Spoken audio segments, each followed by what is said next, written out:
wat leuk dat ik hier zie. Ik heb zoveel over jou gehoord. Oh ja, van wie? Ook over jou. Ik ook over jou. Mijn vader. Nou zijn we er, nog maar niet is uit. zo verliefd op jou. Aha. Al 40 jaar. Wat een prachtig haar. Mooi, dank je. Ik hoop dat nog kant en klaar. Daar gaan we niet over hebben. Of nu in het.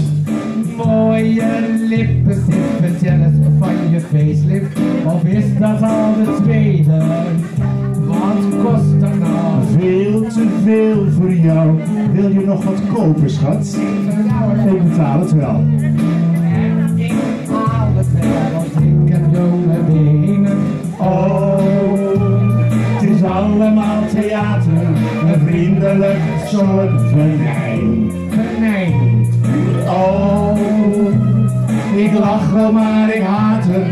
Ik hoop dat ik nooit als zij zal zijn.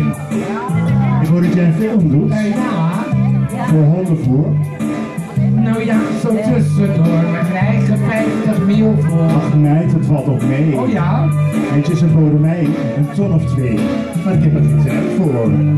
Ik moet toch zoveel kopen. Tuurlijk. Maar wat verkoop je dan?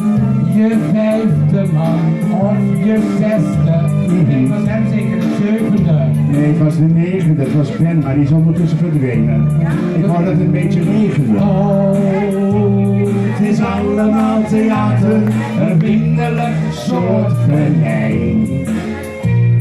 Oh, ik lach wel, maar ik haat hem. Ik hoop dat ik nooit als zij zal zijn. zeg Kees, Ja. ik heb jou in de krant gezien. Ja, leuk hè? Heel jong en lief. Ja, zo jong. Die foto kwam zeker heel diep uit het archief. Hoe gaat het nou? Nou, Met die man van jou? Ja. Is die nog zo dol op alcohol?